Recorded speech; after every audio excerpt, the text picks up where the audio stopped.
Good evening. Good evening and welcome to our 21st Century Education Forum, the first of its kind. This event is streaming live on the PUSD website. So just as I'd like to extend a very warm welcome to all of you who are here to join us this evening, I'd also like to welcome those who are joining us via the web and are tuned in and watching us streaming live through our website. I want to welcome you again to Centennial High School and let you know I'm Danielle Airy, the District's Director for Public Relations and Communications. We're thrilled to have so many of you here with us this evening and really engage you in a very new and unique type of event that will hopefully provide some very valuable feedback moving forward for all of the students that we serve in the district. Before we begin, I'd like to take a moment to introduce you to some special guests that we have here with us in the audience. From our governing board, we're very pleased to be joined by Governing Board President, Mr. Hal Borhauer, and we'll bring the lights up just slightly so you can see him. Governing Board Member, Mrs. Diane Douglas.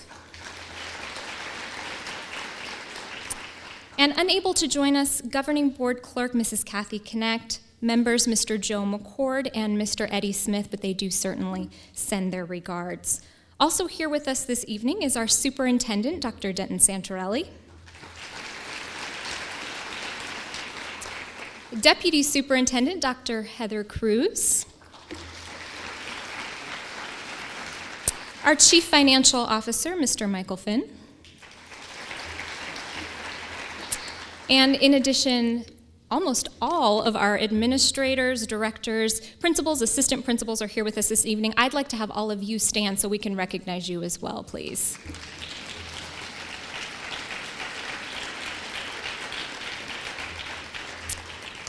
I would like to thank Centennial High School for opening their doors for us this evening and for hosting us. Davita Salter and her whole administrative team, in addition, Barb Saunders and the NHS students who greeted you when you came in, and also the Spirit Line that was giving you a warm welcome. We also have some members of Student Council from Centennial here with us today, and so we're very glad that they'll be participating in this process.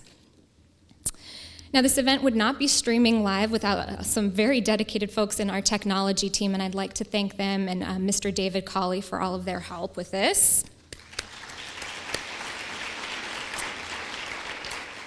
And we really do have quite the event planned for you this evening. I'll direct your attention to the half sheet of paper that you should have received when you came in this evening, and this outlines for you the overview for our event. We'll begin with a presentation here shortly by Dr. Santarelli, and he'll be kind of giving you an overview of the district, kind of what you can expect this year and beyond. We'll then break out into some topics that you, our community, helped to select for this event. Leading up to this event for about 3 weeks, we had a survey live on our website, and we were collecting feedback on what the topics were that were really most important to you. So when you came in, you noticed you were asked to select from one of those 5 topics. They were budget, college and career readiness, curriculum, safety, and technology. So we hope that as we go to our breakout sessions, you will be greeted with facilitators who will lead you in a very engaging conversation surrounding some of those. We'll then conclude by coming back into the auditorium for our question and answer portion of the event. If you have any questions along the way, the NHS students are here to assist you. In addition, the public relations team, who worked so hard on putting this event together, is also in the back of the room. If they'll just give a little wave, they've got our technology set up so that they can monitor all that's going on our social media channels while we were in here enjoying this event. Feel free to stop and check with them. Couple of housekeeping items for those of you that are here with us in the room. Restrooms are located out in the cafeteria for you, and there's also some water set up as you exit for you to grab along your way. Now, the burning question that you're probably all thinking right now is, why are we here this evening, and what is it exactly that you plan to do with our feedback? Well, it's no doubt that these are very challenging times for all of us and for other districts across the state. We have a lot of tough decisions ahead of us, and we plan to use the valuable input that you will share this evening as we go forward and make a number of those decisions.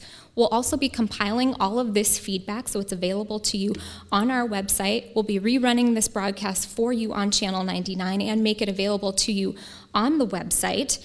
And then we'll compile the feedback that you share with us on the success of this event to determine if it's something that you might like to see replicated again and what things worked well and what things we might be able to change to make it an event that truly is representative of what our community wants. Now, without any further ado, I'm very pleased to introduce you to our superintendent, Dr. Denton Santorelli.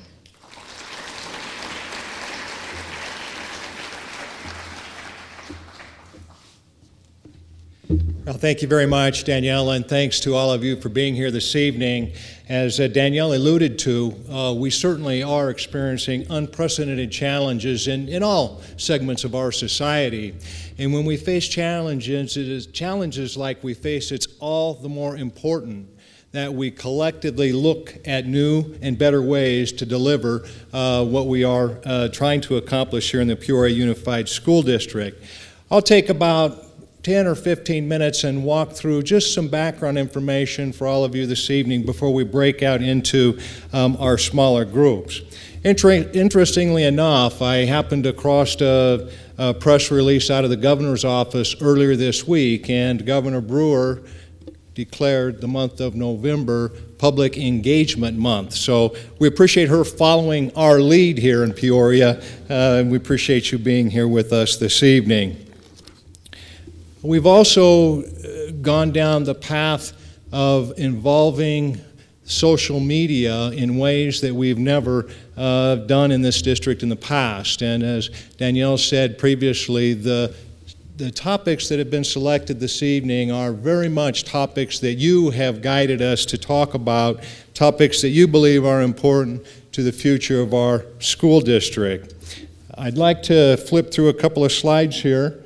If I can do this without, okay, there we go. The first time I saw this slide, I asked Mrs. Zeri, I said, what is that in the middle with all of the writing around it? And she says, well, that's our Facebook page, Dr. Santarelli. You should know that. If somebody asked me 2 years ago if I'd have a Twitter account, I would have said absolutely not. And of course, now we know the strength of social media. So as you can see from this slide down on the right-hand side, there are many ways that we are seeking input from our community, from our employees, from our students, from our business partners. This community engagement event this evening is an event, but it is only one small segment of the ongoing process that we hope to be engaged in as a school district to help us set the targets, to establish the priorities, and plan for the future. This year, when I stood before our employees at our kickoff celebrations, I started off with the theme, I am Peoria. As a matter of fact, many of us still have the blue armbands on that say, I am Peoria. In part, the reason for that was to help each and every one of our employees understand the important role that we all play in the success of this system. And you here this evening play an important role in helping us with the success of this school district. The Peoria Unified School District has a long history of a fabulous partnership, and now more than ever is it important that we capitalize on your thinking.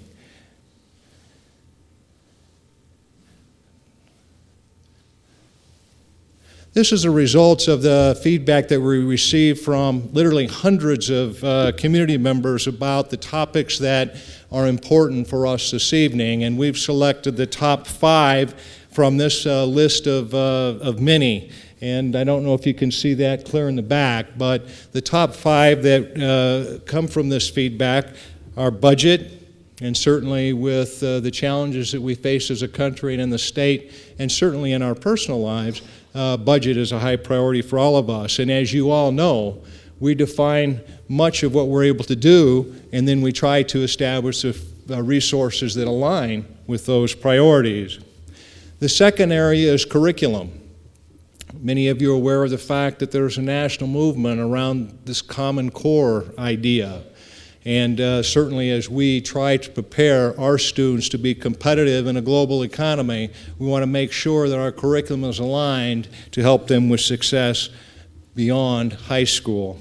The third area is very much that, college and career readiness. As you are all aware, every student every day prepared to meet tomorrow has certainly been part of our mission here in the Peoria School District for several years. But what does that really mean? What does it really mean when we say we are focusing our energies around college and career readiness? And hopefully through the work of the conversations this evening, you will help us define what is most important in our efforts to prepare our students for success after they leave our district. I'm a strong believer in the fact that there are many things that point to the success of this district, but there is no greater indicator than how well our students do after they leave us. What percentage of our students go on to a four-year college? What percentage of our students go on to a two-year community college experience? What percentage of our students go on to the military? What percentage of our students go on to successful trade schools and internship programs? Those are the kinds of things that will define our success. What percentage of our students have to take remedial courses once they leave us? The list is long. Hopefully you can help us further define college and career readiness this evening. The fourth topic is safety. You can open the paper on any given day, you can turn on the news on any given day, and you hear about the challenges that our young people face. Of utmost importance to us is that every student who enters our district, steps foot on our campuses, that they're in a safe environment that is conducive to maximizing their talents. You can help us with giving us some insights in some of the concerns that you may have around safety, whether that be drugs or gangs or bullying or harassment. And the last area, not from this comprehensive list, but turned out to be in the top 5 that we'll be getting feedback from you, is in the area of technology. I recently read an article that indicated that over 50% of young people 8 years old and younger regularly interface with technology via iPhone, iPad, iTouch, some form of electronic handheld device as young as 8 years old, 52% nationally. It's changing the face of how we deliver curriculum. It's changing the face of how we interact with one another, and some of it is good and some of it creates further challenge. What are your expectations for your school district in defining how we implement technology, how we prioritize it? What do we expect to achieve as a result? Those are the 5 broad areas that we will be engaging you in conversation this evening.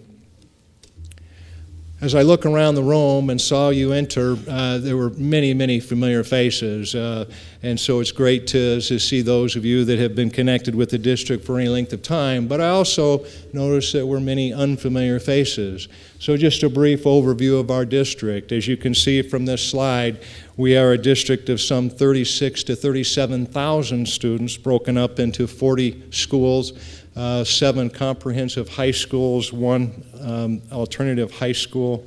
You can see the numbers there in regards to the magnitude of our operation, and currently with the recent annexation in the area of Youngtown, we exceed 180 square miles. That in itself creates challenge as well as opportunity. We also, thanks to your ongoing support and the hard work of our staff, continue to receive national and state recognitions. The list before you points to the fact that our staff members are routinely recognized for their outstanding service and contribution. Our students continue to be recognized for outstanding academic as well as extracurricular performances. This last year, we boast 7 national merit finalists, and our seniors last year accounted for over $43 million worth of scholarship opportunities. Certainly important at any time, but in these economic times, vitally important. This is a slide that I'm particularly proud of. If you were to point to one data source that, in my opinion, represents the work of a system in this day and age, it's graduation rates. Now, school labels and all of those things are certainly important, But in my opinion, if we're truly talking about preparing students for post-secondary success, we have to make sure that they're eligible for post-secondary success. And one of the cornerstones of that is making sure that they graduate. You can see from this slide, the Peoria Unified School District boasts, and I say that proudly, a 94% graduation rate. You can see there that the state average is in the 70s, and across the country it's also in the 70s. Interestingly enough, the governor just released her vision for the future for Arizona. There were many points in that vision and certainly in that plan, but I will only comment on one. She set the bar for the state by the year 2020 to have the state graduation rate at 93%. I'll go on and talk about some of the areas that our governing board and certainly our community thinks are important, and we continue to work around. I can get this to advance for me. There we go. We've had a very well-developed strategic plan in place for nearly a decade in this district, and it manifests itself really in a number of ways.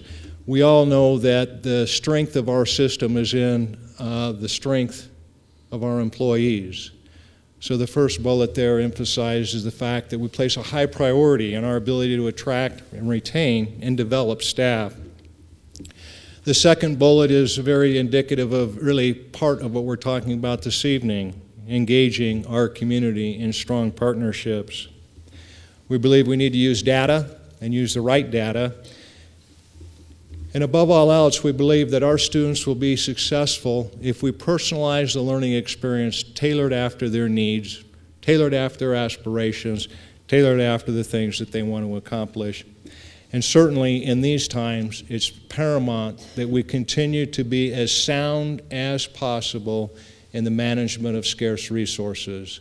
Also this evening, we're hoping that you can help us continue to craft those priorities so that we can leverage those resources in ways that will maximize student learning, student accomplishment, and student success.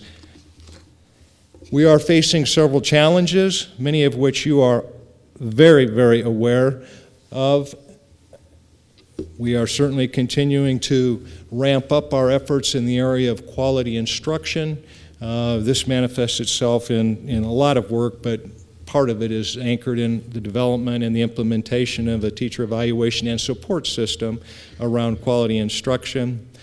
We, for the first time 2 years ago, as a district, happened to have a decline in enrollment, something unheard of in the Peoria Unified School District. I recall a time when we were opening 2 schools a year. We experienced an influx of 1,500 to 2,000 students a year. Well, obviously the economic conditions that are happening in our society, and particularly in the West Valley, have caused us for the first time to suffer a decline in enrollment. Slight, but certainly present. You've heard me already mention the notion of the changing landscape around the Common Core instructional standards and our ongoing conversations around budget. This slide, I think, is particularly telling, and one that, and here again, you may not be able to see this completely in the back, but let me just reference it. There are 3 lines on here. The blue line represents the lack of financial support, the red line represents the use of drugs, and the third black line represents a lack of discipline. The base starts in the year 1970 on the horizontal axis at the bottom, and the vertical axis starts at 0% and goes up to 40%. And this is a particular slide that actually, and the title says, what do you think are the biggest problems the public schools of our community deal with? A national survey that's been conducted for many years, dating back to the 1970s, and you can see how at one time, and you can particularly see in the, I think it's the 80s and 90s, the red line drug use was the highest spike there. And I don't know how many of you were in school at that time, but there was certainly concern in our society around drugs. You can see the dropping off about discipline with the black line, but you can see the extreme spike over the last decade in the area of budget, which is the blue. And certainly we continue to hear that from our community as well. We are certainly very cognizant of the fact that the state budget is as challenged as is the district budget, as is the national budget. This is a slide that some of you may have seen. It represents the percentage of the state budget that goes to various entities. Of course, the biggest slice of that pie goes to K-12 education, nearly 42%. The red area references the percentage of the budget that goes to higher education, and that is about 11%. Access is 14%, which is green. Purple is Department of Economic Security. 4% is the general government, and corrections you can see is the orange. So we certainly are very much aware that the vast majority of the general fund in the state of Arizona goes to education, and as goes the state budget, goes the budget for K-12 education.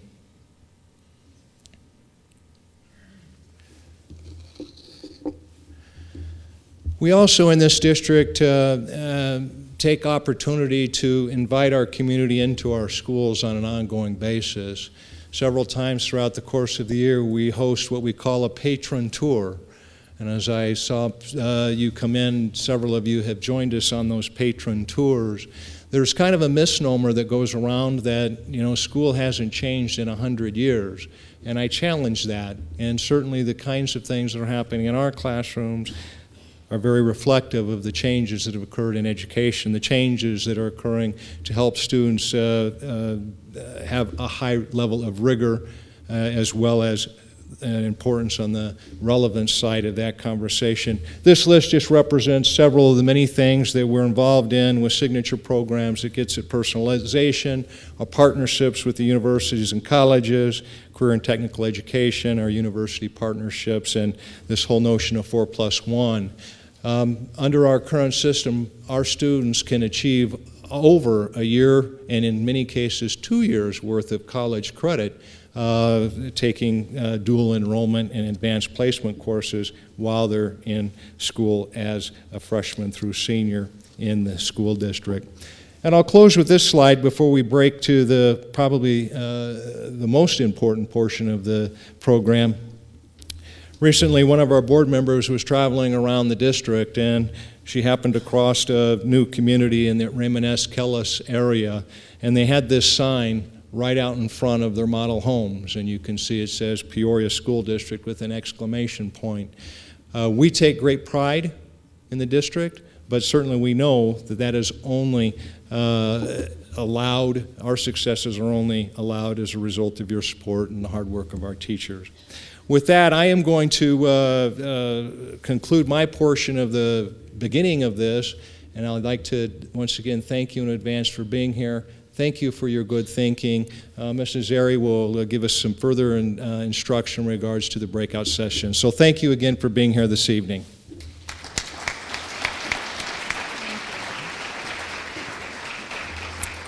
Thank you, Dr. Santarelli, for sharing with us, and we'll move forward to the breakout portion of our event. As I said, you received a name badge when you walked in that has a color that will correspond to a table out in our cafeteria. We'll go through the breakout session, and that portion will last probably about 40 minutes. To my facilitators, I will go ahead and give you some time marks throughout the process so you can monitor the time of your discussion as we go along. And at this time, I'll dismiss my facilitators and my note takers to go ahead and head out to their tables so they're prepared to greet everyone else. To my community members that are here in attendance, share just a little bit more with you about how this is going to work. You'll go out and meet with a facilitator. You can sit at any table you'd like, so any of the colors that correspond with your name tag where you see an empty seat, you're welcome to sit. For those of you who came from multiple schools, or from the same school or community, I would just gently nudge you to maybe try splitting up amongst other tables to get a different flavor that you can bring back the rich discussion to your schools. So my 2 cents for what it's worth that you may want to explore those other schools. For those of you watching as we stream live, I would ask you to begin preparing any questions that you may have for our Q&A portion. We will have a video that will roll for you as you're sitting in the comfort of your home or watching on your mobile device as the rest of this unfolds. But unfortunately, we won't be showing that breakout session will have excerpts of what we collect from that data available for you later. But you'll certainly be able to see our Q&A session live, and we hope you'll prepare those questions, send them in through our Facebook page, or of course through Twitter. And that's the same for you folks in the audience. You're welcome to begin to prepare those questions as well.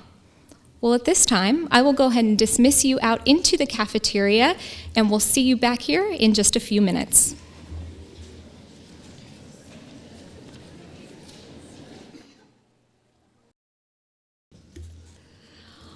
Well, welcome back from the breakout sessions. I certainly hope that you had an enjoyable time, some rich conversations. I know as I was wandering around the room, it was fascinating to hear some of the different issues, topics, concerns that you were able to address at each of your tables. So we hope that that was a worthwhile opportunity for you to provide feedback, and I trust we got some great feedback as well.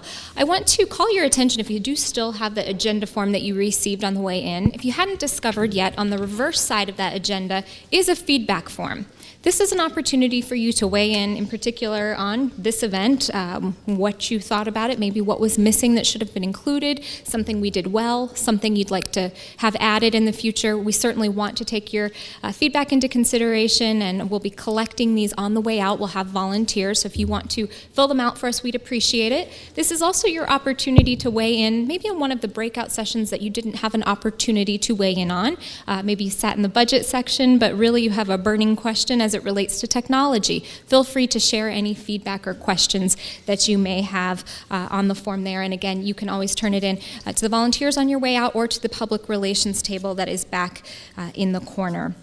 We're going to get started with the Q&A section of our evening, and we'll be going to our social media channels to see if we have any questions that have come in there. We'll, of course, go to the audience. We do have microphones set up at the end of both of the aisleways here, so we'd invite you to approach the microphone. Just ask that you do share your name with us when you begin in case one of the panel members does need to address you. We would certainly appreciate if you would just give a very brief introduction before you begin. I would like to, at this time, introduce you to the members of the panel that we have up here with us this evening. You already heard from our superintendent, Dr. Denton Santorelli. He's here. Also, our governing board president, Mr. Hal Borhauer. Governing board member, Mrs. Diane Douglas. Our deputy superintendent, Dr. Heather Cruz. Michael Finn, our chief financial officer. Talia Vicentainer, our administrator for human resources, and then Ross Clemens, our administrator for technology. So we've really kind of covered the breadth and depth of our district with the fine panel we have up here, and I trust that they will be able to respond to any questions that you may have. We, of course, welcome any statements or concerns you may have as well. I would just ask if you would get to a question at the end so we make sure that we do have something to respond to in the way of a question. We'll give maybe those of you in the audience just a couple moments to make your way, if you'd like, over to one of the microphones to begin our Q&A session. And I think to start, I'll go ahead and kick things off with a question I heard lingering. I heard a number of them, so I do have some questions I might go to our panel here to fill in. But one in particular that I might ask one or both of members of our governing board to start us off by responding to. It's an issue that we've seen really across a number of districts, not something that we've been faced with here yet in Peoria, but of course with declining enrollment, some have questions or concerns with regards to school closures and what might be the process, if that were to be a process that Peoria would explore. And so maybe addressing that process, I might turn to members of our governing board and see if either of you might want to weigh in on that one as they do the pointing. Mr. Borhauer. Rock, paper, scissors, and I lost, huh? Okay. Well, currently our district has no plans to close any of our schools. That doesn't mean we don't have the process to begin to study. We've asked our financial officer to look at what actual cost it is to keep each school open, and is there a minimum enrollment we need to keep in a school. We don't really know, I don't think yet, what that cutoff point is. But we are watching, especially in the southern part of our district, some of the enrollment in our schools is getting kind of low, and there may be a time in the future we might need to close a school, but currently there is no plan on the radar to do that. Thank you, Mr. Borhauer. Mrs. Douglas, anything to add? I think I would just add to that. First of all, there are constraints within statute. They have changed a little bit, but the law discusses how the discussion has to have, so that you can't wake up one morning and all of a sudden your child's school is closed. You have to be well apprised, and we have to have public meetings. So take some comfort from that. But I think one of the things we have to look at as we look at declining enrollments is how do we best serve the needs of the student? And just theoretically or hypothetically, if you keep 10 schools open, but that means you can't have some type of instruction at every single site, does that impact children? Absolutely it does. So if there were 8 schools instead of 10 schools, or whatever the mix might be, then the width and breadth of the instruction may be able to be maintained at a much higher level. And these are all the things that need to go into these type of discussions and be fully explored before we take any drastic measures. Thank you, Mrs. Douglas. I don't see that we have anyone who has yet joined us as the microphone. I'll again invite our audience to make their way. While you may be doing that, I think I will interject with one additional question. I think I'll look first to our Chief Financial Officer to see in particular if he may want to weigh in on this one, but I have heard quite a bit of discussion from our tables. We've actually had some comments coming in as well with regards to participation fees. Athletics, often a topic that comes up, so I might look to Mr. Finn to see, can you weigh in as far as the current participation fees, looking like those will increase, decrease, if you could just maybe kind of address that concern for parents and community members. Be happy to. Participation fees currently for the high school level is $75.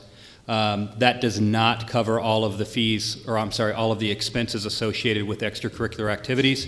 We've tried to keep that to a minimum as much as we possibly can. We realize that there are financial constraints with the families out there in our district. We've tried to keep that as low as we possibly can. We've talked about increases in that and moving that forward. We have not increased those this particular year. We think that extracurricular activities are extremely important to the development of the children. It's not just sometimes about being in the classroom. The extracurricular activities are very, very important. It may come to a point where we have to explore raising those fees, depending on what happens, but they're currently $75 on the high school side, and if that does come up, then we'll certainly bring that before the board. For your, just for those of you in the audience, participation fees do need to be approved by the governing board. They need to be brought to the governing board for approval. So before we would raise those, that would come before the board for the board's approval. Thank you, Mr. Finn. I see we do have a question here from the audience. I'll go to you, sir, and just ask that you do share your name before you begin. Hi, my name is Jeff King, and thank you so much for doing this evening. I think it's really important. I saw that this is your first one. I'm a new person to Peoria Unified, and my question is, it seems to me that the only real way to fix a lot of the community, national, and global issues is to start teaching sustainability from as early as elementary school. We as a civilization, especially such a young civilization, make a lot of mistakes. And we're doing the same thing our parents taught us, and our kids are going to keep making the same mistakes we're making. And we know what all the issues are. We have the solutions to all the issues. We've got two world-class Thunderbird and ASU West that both teach sustainability programs. I would love, or ask you guys to get with some of these professors that really know what they're talking about and start developing a sustainability program as early as kindergarten to teach our children to think 100 years, hundreds of years into the future, not at the end of their noses. So I guess my question would be, have we done anything to start this?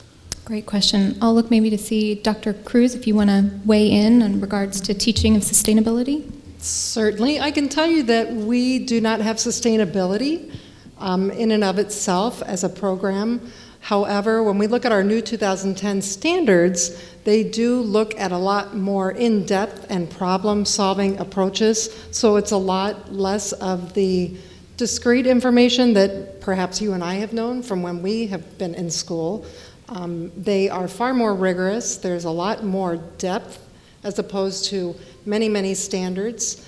But as for sustainability and partnership with universities, it is certainly something we could look at and probably would fit in very nicely with the 2010 standards. I think it'd be a great step forward. Thanks so much. Thank you for your question. Hi, my name is Marcia Garland, and I really don't have a question, it's more of a request. Is it possible at all to even experiment with at least one school, and I say experiment, in terms of them wearing uniforms?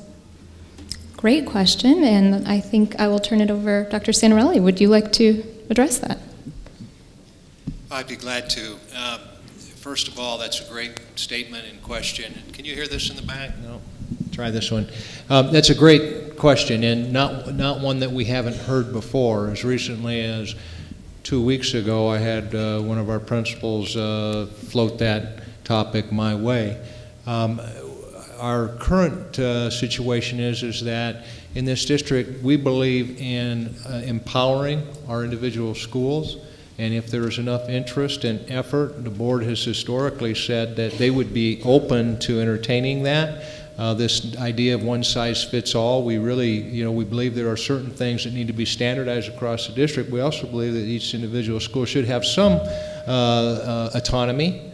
And if it's important to that school that some standard in regards to uniform is developed, I know administratively we would support hearing that. And I believe the previous conversation with the board, and I won't speak for either of them, have been open to that. We went down that road several years ago where there was a grassroots effort at one of our elementary campuses to explore a uniform policy. And it advanced through several community forums and conversations. And at the end, there just wasn't enough support from the community at that school to say, yes, we want to do it. It became a little bit of it was a very good conversation because it brought the community into that, but ultimately they decided they didn't feel like they had enough support from the community itself. But I know we have some principals that have expressed interest, and the response would be we would be open to that administratively if there was enough of a support base on that particular campus and in that community. And I'll kind of pass the rest of this answer to the board, since they certainly would be the ones who would be weighing in as well. I think Mrs. Douglas would like to weigh in on that one as well. Yes, sir, Tom. Musical mics. Okay, we're going to play musical microphones. I certainly would be very open to the community considering that at any school. We have site councils at all our school, and I certainly would be very welcome to them bringing it forward. But I would like to remind our community and Dr. Santorelli, we have a school that has uniforms. We have the Peoria Traditional School that is a school within a school up at Zuni Hills, and their parents have chosen to use uniforms. And if I'm correct, they're collared shirt, red, white, or blue, and khaki slacks, which, sometimes uniforms get a negative connotation that people think they're too rigid to this, they envision little plaid skirts for the girls and things like that. And I think what they're doing at the Peoria Traditional School is great. And I think when the schools go up there, you go to visit, the kids look great. How long have they been uniformed? That is a brand new signature program that opened this year. Okay. So it's up at Zuni Hills. I invite you to go visit it. Yes, and I also look forward on the various sites to see, that being covered, statistics, grades, everything that goes around that, as it sounds as if it is a pilot. And I thank you for doing that and taking that initiative. And as I said, I look forward, and I will make a trip up there. Thank you. Thank you for your question. I'll just remind for you and for the entire community, you can find additional information on the Peoria Traditional School on the PUSD website. So you're welcome to check that out. I think we have a question. We'll go to this microphone over here before we go to social media. Hello, I'm Andrew Parati. I'm actually a student here at Centennial. Last year we had a group of students that got together and kind of just firsthand looked at the issues in the classroom, and they went around to all the high schools in the Peoria district and kind of got some student kind of follow up with it, and they actually put some well together speeches and put them up in front of the board, but they're kind of just like shrugged off and kind of just looked past. So I was wondering, kind of alleviate this problem, would there possibly be the ability to have a student position on the board? We'll go to our board president, Mr. Borhauer. There is not the possibility to have a student position on the board. Governing board members are elected by the public and serve at the pleasure of the public. There are statutory requirements, and the age may only be 18, but you'd have to run and be elected by the community to serve on the board. Now, there are advisory committees and those ways to get input to the board, and of course the students that came last year and spoke, the students are always welcome to speak at our board meetings. But as far as just setting a student member of the board, that's not legally possible. I think Dr. Santarelli may want to weigh in on that one as well. Gosh, we certainly welcome input from students. I have a superintendent student advisory. Matter of fact, one of those reps are here with us this evening from Centennial High School. And we certainly encourage that level of participation. So I don't want to send the message to students particularly. You are one of our most valuable sources of information.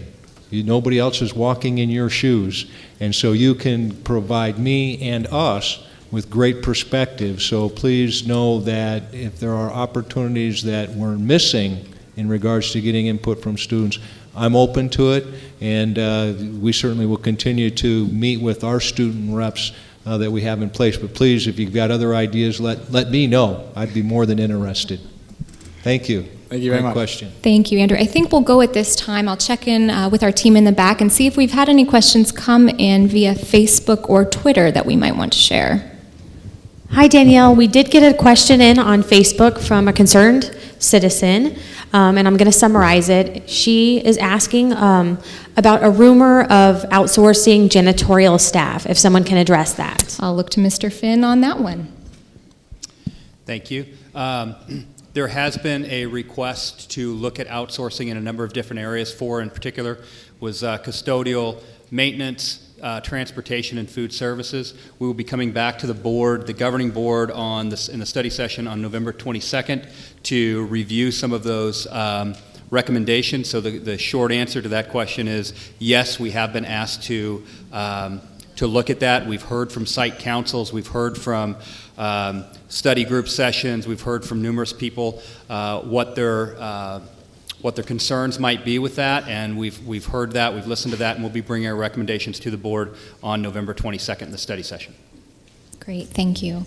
Looks like we have another question up at this front microphone. If you just introduce yourself first, please. Thank you. I'm Rebecca Nolhuff, and I had a question about the House Bill 2301 that was passed last year gave the districts the ability to use 50% of the tax credit that was in the general or unspecified area for capital expenses.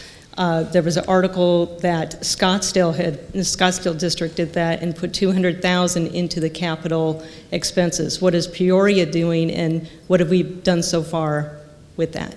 Mr. Finn, looks like it's your evening. Yeah. Go me. Great question. It's come up a couple of different times for us, and I want to kind of explain.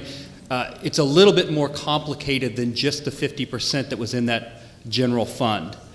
Some districts may have interpreted it that way, and that's fine. But if you actually read the instructions, which some of us aren't that great at doing, but you read the instructions on there, it's a little bit more complicated than that, because you have to really calculate how much you had in all accounts, whether it was a general fund or any of the other accounts. You have to calculate all of those monies that were available at a certain time, take 50% of that, and then start doing your calculations off of it. We plan on having that done before the beginning of next semester, so that every school will know what they have available to convert to capital. Those will remain at the school. I know that there's been some concerns about whether or not the school site itself would be able to keep those monies. The answer to that question is definitively yes, they will, and we'll have that out to the schools by the start of next semester. And that's tax credits, I'm sorry, yes. Thank you. As a follow-up, I think we could do a better job at getting the word out there on the tax credits and explaining to the parents how it works. I think the reason we don't get as much as we could is because the parents don't understand how it works. We should have some kind of form that we give them that information. Okay, thank you. Thank you very much. Another question, go right ahead. Hi, my name is Natalie Riley. Oops, that's close. My name is Natalie Riley. I'm a parent representing Liberty High School. My concern as a parent involves college and career readiness. My fear is that kids aren't college ready and prepared for careers after high school graduation. So while a 94% high school graduation rate is commendable for Peoria, I wonder if we aren't overly focused on just getting our kids through high school. Why aren't we raising the bar and setting the expectation for the sake of our kids, focusing our attention on the percentage of kids coming out of the Peoria district that are college graduates? Very good. I'll look to Dr. Santarelli. I think he's wanting to take us. Thank you very much. The question is not just graduation rate, but success in college? Yes. And what are we doing around that? Yeah, I feel like maybe we need to set the expectation higher and not just... Absolutely. I would agree with that 100%. Certainly, as I said in my opening comments, the graduation rate is one touch point, but other touch points that we have and have actively sought from colleges and universities is what percentage of our students actually attend, what percentage of our students actually have to take remedial courses, what is the persistence rate, so in other words, how many of them are still there 2 years later, and ultimately, how many of them actually complete.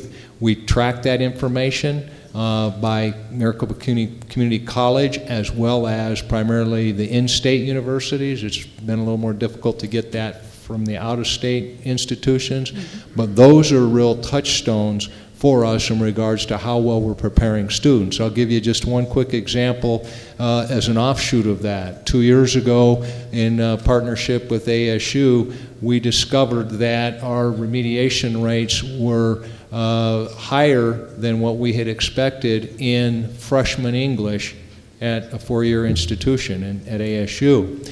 And so we embarked upon a conversation with our senior English teachers and the freshman English professors at the university, and we basically strategized for a full year and found out that there were significant gaps in what they were expecting as university professors of freshmen and what we felt our seniors were needing to be able to do. And I won't go into more detail than that. This year we're having that same conversation in the area of mathematics. So what is it that our students are doing when they leave? How successful are they? And those that aren't successful, why?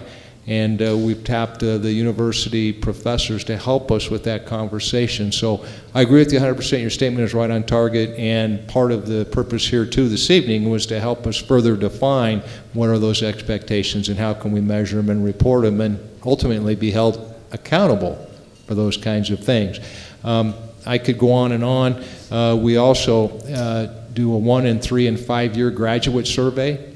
So we survey our graduates, and it's a randomized, and we started this about 4 years ago. So we do a survey that helps us also collect additional information about their employment, how far they've advanced in their degrees, and that sort of thing.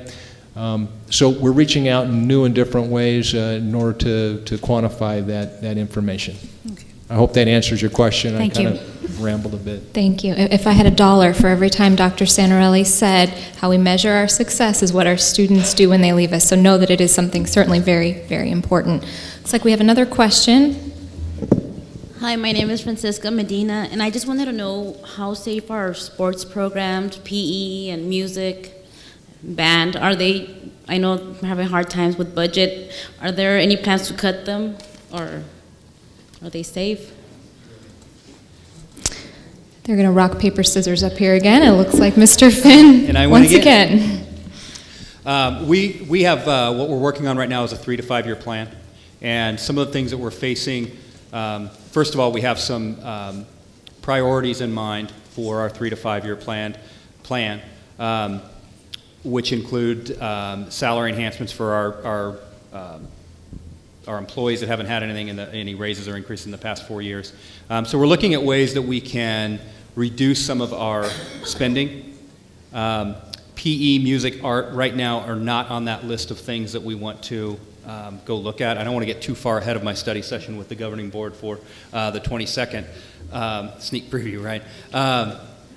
But currently right now, no, that's not the case. Now, I want to preface that by saying that if there's something that is not done about that looming 1-cent sales tax going away, those could absolutely be topics of discussion moving forward. That 1 cent sales tax is going to go away in a couple of years, and if nothing's done to replace that, our estimates right now is that we could be looking at a $16 million reduction in our budget. It could actually be more than that. If you do the math on that, it would be closer to about $32 million. We don't think that they're going to hit this district with a total of $32 million. We're thinking it would be closer to $16 million. So we're having discussions about how we would prepare for that and react to it if that's the case.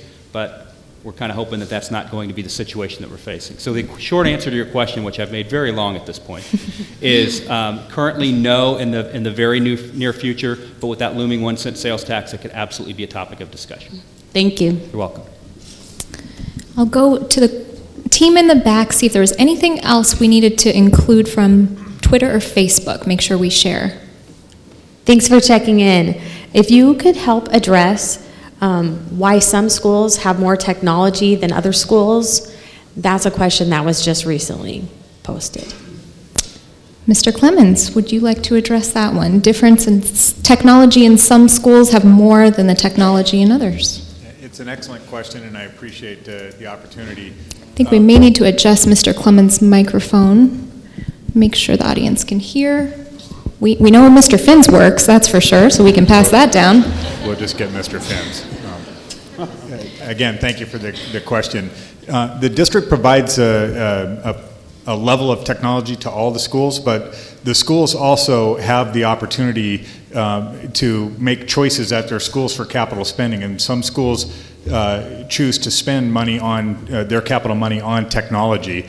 So the technology department supports those things that they put in there, but they have that opportunity to buy additional technologies, and that's why sometimes you see some differences. It has to do with the focus and priorities of the school leader. And Dr. Santarelli, I think, wants to weigh in on as well. Thank you. Testing, test. It's on. Okay. Just a little history in regards to technology. Several years ago, when the Schools Facilities Board legislation was enacted, they did provide funding for technology for districts across the state. And that was based upon a 1 computer for every 8 students. That was 10 years ago. So there was one-time funding, but nothing since then. And so actually the level of technology that has been in the system has actually continued to go down because of the SFB not continuing to fund it. The other thing that you're all very aware of, and also part of the input that we're hoping to get around technology this evening, is that as part of the budget reductions, over 20% since 2008 in reduction of overall funding, we have had to hold off on capital purchases, textbooks, technology, the kinds of things that capital can buy, because we've needed to use that in order to just keep the system running. So we are significantly behind the curve in regards to being able to fund those things for the future, and we're certainly going to have to look at ways to sustain that if there's nothing that changes from the state. As Mr. Finn said, as we look to the short run from the state, we're not planning on any additional monies from the state for at least 2 years, and with that funding cliff in the 3rd year of the 1 cent sales tax. So we're operating on the premise that we're not going to have any additional money. We're going to have to continue to be creative with the resources that we have, and we're trying to plan for that 1 cent sales tax if it does sunset. But we have huge challenges in order to sustain some level of technology. So the technology groups that shared this evening, it's really going to be helpful for us to hear your thinking in regards to your expectations for that in our system. Thank you. And I think we have one more we'll take from the back before we move back up to our microphones for our last couple questions. Thank you. The latest question we just got on Facebook is from a woman who's asking about school lunches. She is wanting to know what efforts the district is doing to make them more healthy, and what emphasis is being placed on healthy eating throughout the district as well.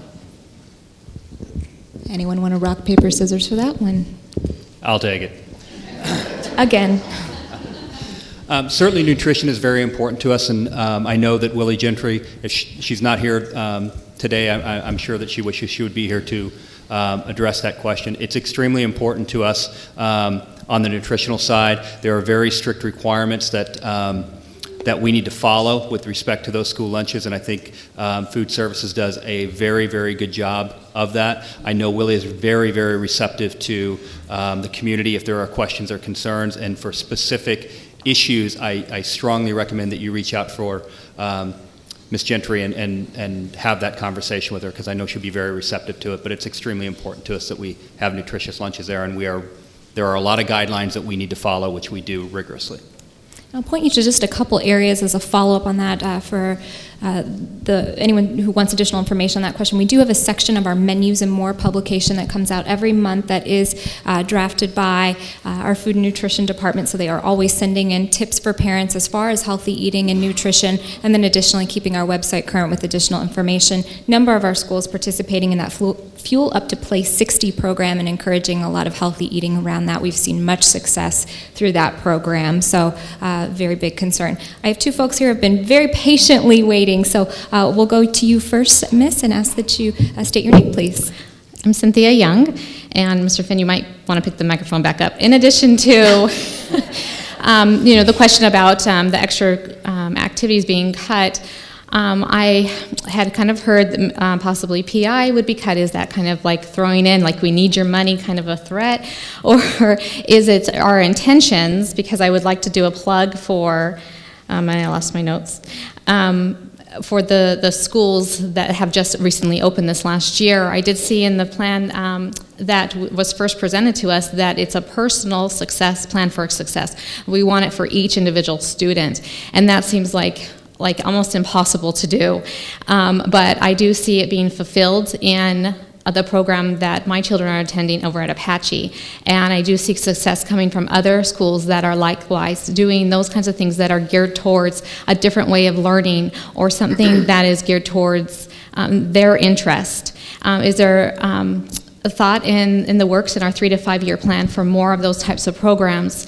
And if maybe we get rid of the PI program, and then we'll be able to have more programs geared towards that. And I see it very successful, more so than even the PI program. Thank you for that question. I'm not sure that I am the best person to answer that question. We will be coming to the board on November 22nd to have some discussions with the board on where they felt perhaps we should be focusing on some of these programs and different things. So I really couldn't answer that question directly, and I'm certainly not trying to dodge the question, but on the 22nd, when we have that study session with the board, we'll be discussing some of those areas, and I invite she's got her hand out, I'm going to hand her the microphone. I certainly can't talk to the budget piece, but I can talk to the expansion of signature programs such as the Apache program.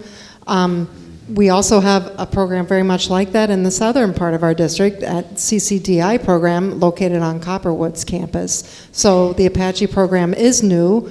You have to kind of give programs like that time to get started and get up and running to see if it truly is successful. Is it just kind of a flash right here at the beginning, or are we going to be able to sustain that? And that is usually driven by our community. We do have several signature programs in our district, and those are driven by school communities. So it certainly is open for dialogue. Thank you. Thank you. Dr. Cruz, you took the thoughts right out of my head and the words right out of my mouth. I think we know one thing we've learned. We have some programs that we've done for a very, very long time, but I think it is always our duty, just speaking for myself on the board, but I think it is our duty as a board to always be looking at programs, evaluating programs, regardless of what they are, whether they're the curriculum programs or some of the other maybe outsourcing programs. We may decide to change them, we may decide not to change them, but it's our duty, in my opinion, to at least look at them. That being said, I think the direction we're taking with signature programs is outstanding. An administrator that we once had in this district, no longer works for us, told me when I first came on the board, remember, one size fits one.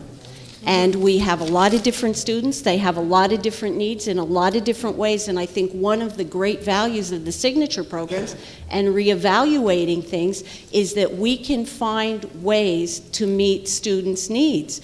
Our district motto, phrase, catchphrase, whatever, is every student, every day prepared to meet tomorrow.